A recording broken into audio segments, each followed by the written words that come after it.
Hello YouTube, how's everyone doing? It's Professional here. So today I have a review on the PS5 Pro, kind of unboxing and first impressions on this. This thing costs $700, and I know some people are wondering, why did you buy it? Well, I bought it mainly to make a video on it, to show you guys it and give you guys my thoughts on it, and even before unboxing it, I don't think this will be totally worth it, but we'll give it a chance. We'll unbox it and I'll plug it in. I'll also compare it to some other games. So there's some games I'll be running with the regular PS5 versus the PS5 Pro, and we'll see if the frame rate really makes that much of a difference. But anyways, I hope that you guys enjoyed this unboxing. If you do, drop a like. And anyways, let's start this off here. PS5 Pro box. This came in a cardboard box. I already took it out of the cardboard box. I did also take the tape off, so pretty much all I gotta do is just take the the PS5 Pro now out of the box itself.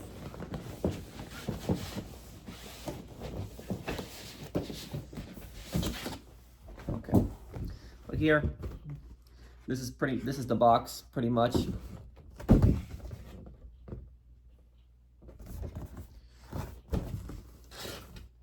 PlayStation Special Super Resolution. Get super sharp image clarity on your 4K TV using AI enhanced resolution for ultra high definition play of astonishing detail, optimized console performance, reach higher and more consistent frame rates for silky smooth gameplay with support for VR 60 hertz and 120 hertz displays. Advanced ray tracing, experience next level realism with ray tracing reflections, shadows, and high quality global illuminations as you explore stunning game worlds. Okay, that's pretty much the box there. Not much more to it there. Okay, let's unbox this thing now here.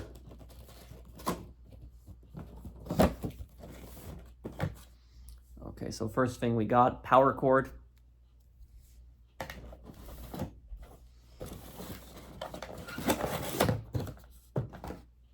HDMI, USB cable, charging controller. What is this right here? Let's see. Oh, for the stand. Two of them. Okay. And we got a controller right here. You know, the thing is, spending $700 on a console like this, I better get a controller. So, at least there's that. I got another controller. One of my controllers is starting to get a little stick drift, so that's definitely going to help there. Okay. Okay, let's see here.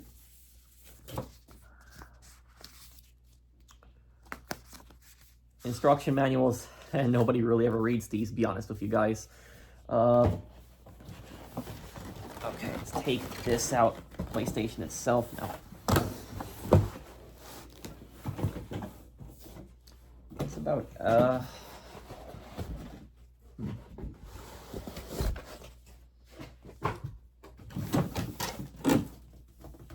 that's about it. There's nothing else really in here. Yep, that's about it. And let's unwrap the PlayStation 5 Pro. Let's see here. I'm curious how big this thing is. And we will be doing a size comparison, guys. So I'll be comparing the size to the regular PS5 here to this also. Okay. This is the PS5 Pro. This is it. And I will also be taking off the digital disc. I'll be putting in the disc drive onto this. So I do have a disc drive, and I'll be putting that on for you guys. But yep. This is the PS5 Pro.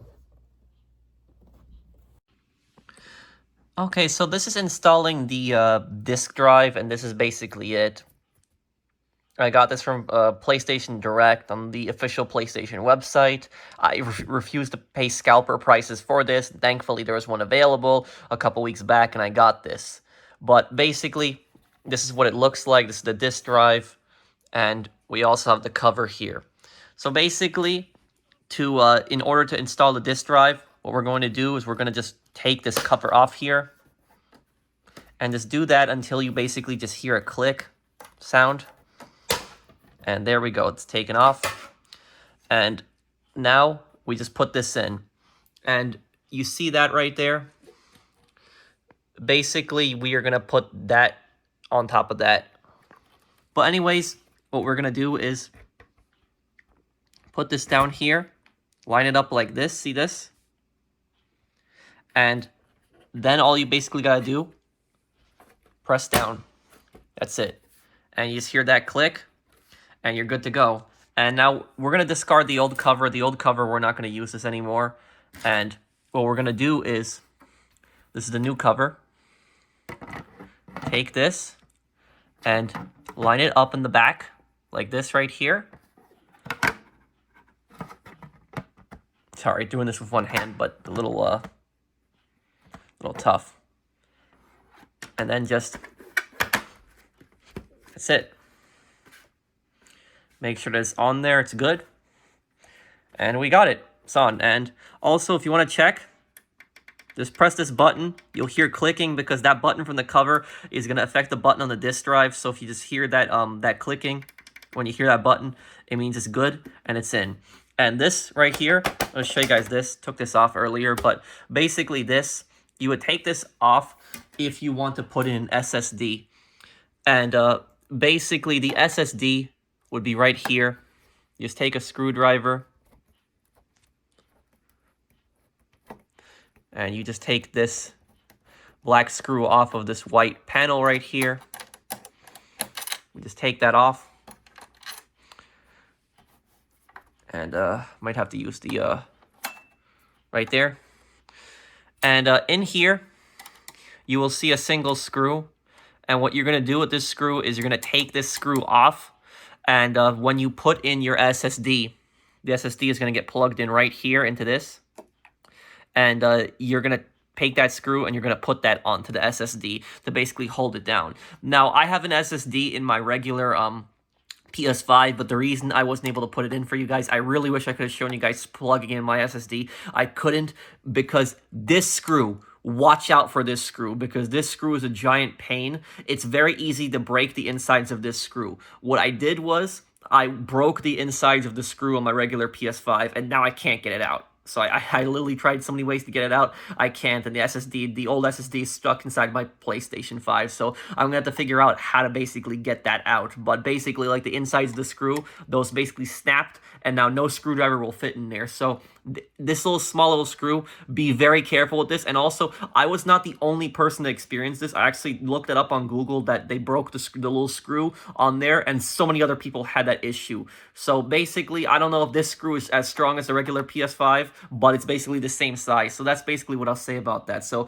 if you want to put in an SSD, this is basically where you'll put it in right here. And you basically would just, put this back on this this panel once you got your SSD in. So yeah, I'm really disappointed that I wasn't able to show you guys my SSD. I'm really sorry about that, guys. It was just I feel so embarrassed. I do. Because I really wanted to show you guys putting in my SSD, and that would have been cool, but it was just, I broke the stupid damn screw. And I tried to look up, ways to, get it out, but I gotta be careful with that. But basically, that's it. So, if you want to, put in an SSD, you're gonna be basically putting it in right there. So, this is the PS5 Pro with the disk drive. Let me actually compare this to the PS5 size now. So this is the PS5 Pro and the PS5, compared, and this is Pro right here, regular PS5. Some scratches there because I've had that thing for 4 years. It's my launch PlayStation 5, and you notice PS5 Pro is a little bit smaller, but not by that much. If you play in a PS5 a lot, you're gonna notice the size difference. But if this is your first time getting a PS5 Pro and you've never played in the PS5 before, then you are not really gonna notice that much of a difference, personally. But that's about it.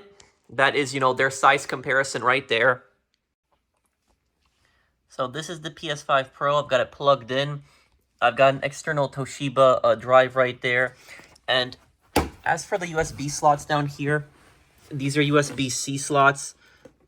So you can't plug in like the old USB slots here. You could do that in the back, but not in the front. But the the PS5 Pro does give you the correct USB slots to use for this. And we can just plug in the controller, start it up right there, put in a disc, and just test everything's working good here. Okay, so basically, when you set up the PS5 Pro, to use your disk drive, register it to your PS5. Okay, registering your disk drive. You can now use your disk drive with the PS5. Insert a game disk. If you have a game disk, insert it now, and we'll install it while you continue with setup. Okay, let's insert actually a game. Just thinking what game I can insert right now. Gonna insert Hitman. There we go. It's in.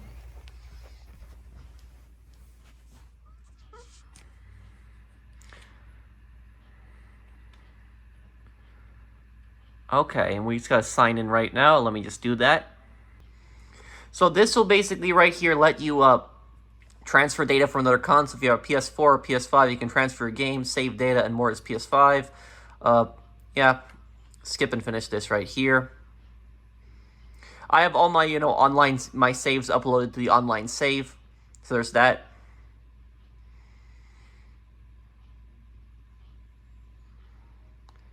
And there we go. And this is apparently the PS5 Pro menu.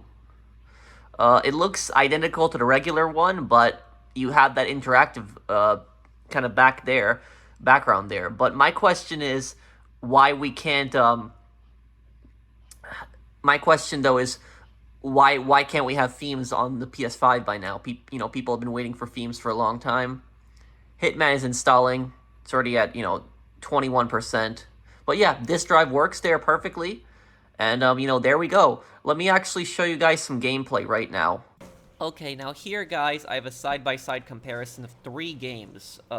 First, Dead Rising Deluxe Remaster, and then I have a comparison of Rise of the Ronin, and also comparison on Mountain Blade Bannerlord. These are 3 games that I play regularly. Now, as for Dead Rising is apparently PS5 Pro Enhanced, the Deluxe Remaster. Now, even though it's not on the PS5 Pro Enhanced, store page, it actually got an update yesterday, which added PS5 Pro enhancements. So it is apparently PS5 Pro Enhanced now, and I played it side by side. I decided to go in the tunnels where the most amount of zombies spawn, and I tried using the same weapons, machine gun, the rocket launcher. I drove around the same car. I ran around in generally the same area.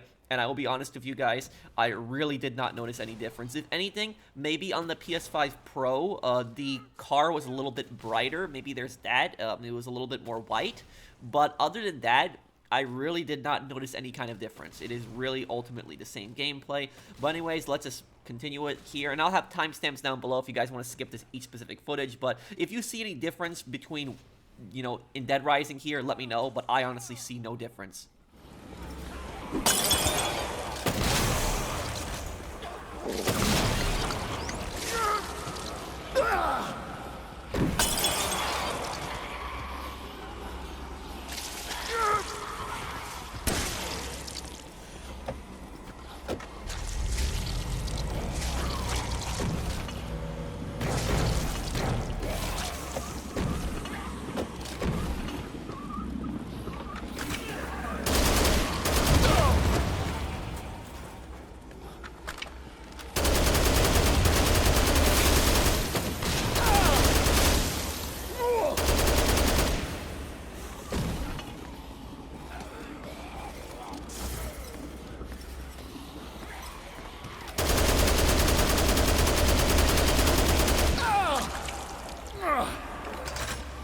Next up, we have Rise of the Ronin. Now, you guys might remember I did a playthrough of this game half a year ago, and this game got a PS5 Pro enhancement update, and this one I noticed much more of a difference than I did in Dead Rising Deluxe Remaster. Now, about this one, the gameplay just felt more smooth to me. It felt like I had gotten more frames. It was just, in general, I felt a little bit more smooth, but also, I don't know if I'm going crazy here, but I think that on the PS5 Pro version, I think that you can see more snow on the screen in this mission. I mean, I don't think I'm going crazy. At least let me know if you guys agree with me that there's more snow on the screen, but at least that's what it looks like. It looks like there's more snow on the screen on the PS5 Pro version. There's more snow falling to the ground. And also on the PS5 Pro version, the snow seems to be a little bit more darker. Now, I don't know if that's the specific time of day, because all I basically did was mission replay on this one, so I think it's supposed to take place around the same time, but that's at least what it seemed like to me. Now, as for the cutscenes with the facial animations, there's really no difference between cutscenes. Like, I tried looking at their facial animations, I really saw no difference.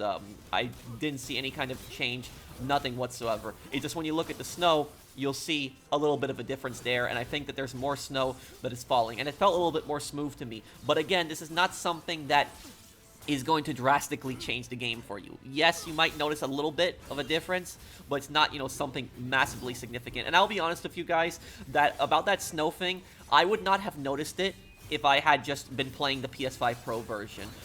If I have them side by side, I'll notice it when I look at the snow, but other than that, I will not notice really any kind of difference. So unless you're really looking for it, you're not really going to see any kind of difference. This isn't something that's basically just going to pop out right in front of your face. But anyways, enough of me talking about this. I'll let you guys see the rest of the gameplay here.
This is my fate, to die at the hand of a lone veiled edge. I could not help who I pledged to protect.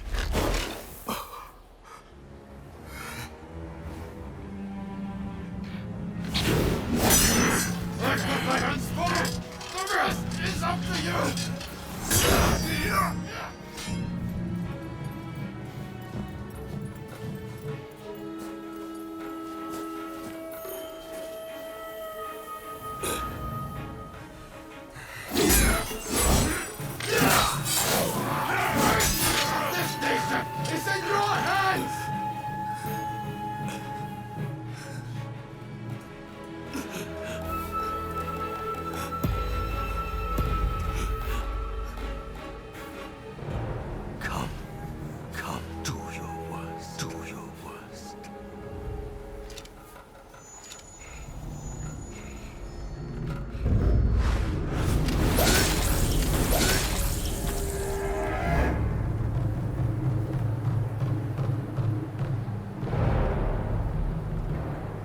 March 1860. The Red Demon was assassinated outside the Sakurada Gate of Edo Castle.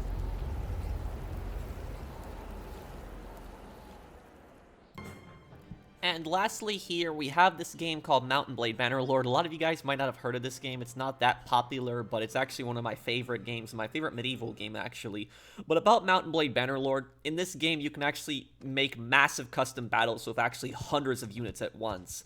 And in the custom battle screen, you can actually make a battle of 1,000 enemies versus 1,000 enemies. And the max that can spawn on one side at a time is 500. And you can achieve this by going into the settings and you make fidelity mode, which caps the game at 30 FPS, and then what you can do is you can go into performance mode and it'll trick the game, so spawn all those extra units and then go right into performance mode for better frames, for more than 30 FPS. Now you might have some frame dipping at that point, but you'll be able to spawn the maximum amount of units.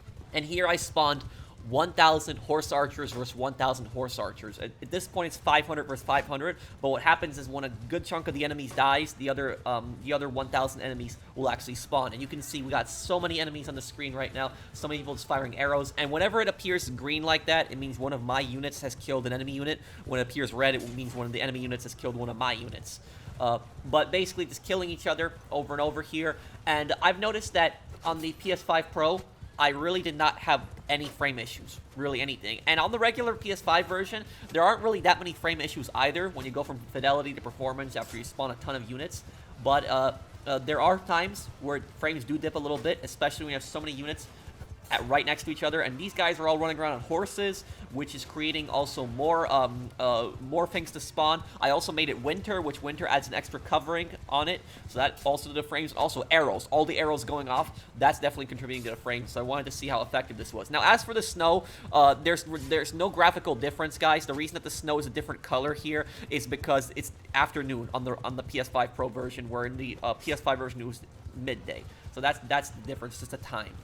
But as you can see, they're both running the game fine, but I think that PS5 Pro, in my opinion, is just running this a lot better and able to handle much more of the units fighting each other. But anyways, enough of me talking. I'm actually just going to let you guys watch the rest of the gameplay here.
Now, I'm going to get straight to the point, guys. Is this thing worth it? Is the PS5 Pro worth it? In my opinion, no. I don't think so. And I'll be perfectly honest with you guys, 100% honest with you guys. If I was not a YouTuber, I would not have bought this. That is the main reason that I bought this, is I bought this so that I could make a video for you guys reviewing it and giving you my thoughts on it. That's why I had purchased this. That was my main reason for that. So I could make a video and give you guys my thoughts on it. If I was not a YouTuber, I would not have purchased this. And I forgot to mention one other thing, which I'll show on the screen, which is the size comparison. This is from my regular PS5. In total, it's 667.2 gigabytes on the size, and on here on the PS5 Pro, size is 1.84 terabytes. You can also put in an SSD and put in an external storage, which is what I did. But in my opinion, it's just not worth it. I don't think that it is. I think spending $700 on a console like this, if this is your first PlayStation, like if you don't have a PS5 and you're thinking about getting the PS5 Pro, getting the PS5 Pro as your first PlayStation is not the worst idea ever, because it is, a faster console than the regular PS5 and does have more memory. But if you already have a PS5, there really is no reason for you to get the PS5 Pro. There really is no reason. And, I'm going to say $700 for this thing, and it does not even come with a stand. And I didn't have the stand in the video because I didn't want to spend $30 extra to stand. That's stupid. I'm just going to, put it down on my, my cabinet there. That's it. But I'm not going to have, spend $30 for a stand, which I believe should have come with the console at the start. So that's my thoughts, is that it doesn't have a disc drive. It does not have a stand. It's $700. I will say about it is, if I was designing the PS5 Pro, what would I have made to make it more worth it? I would have included a disc drive, because you're spending, if you want a disc drive, you're spending like an extra $80 on that too. And yeah, so $80 in the disc drive plus $30 for the stand. You're spending an extra $110 more, so you're spending more than $800 if you want to, complete the set, get everything for it.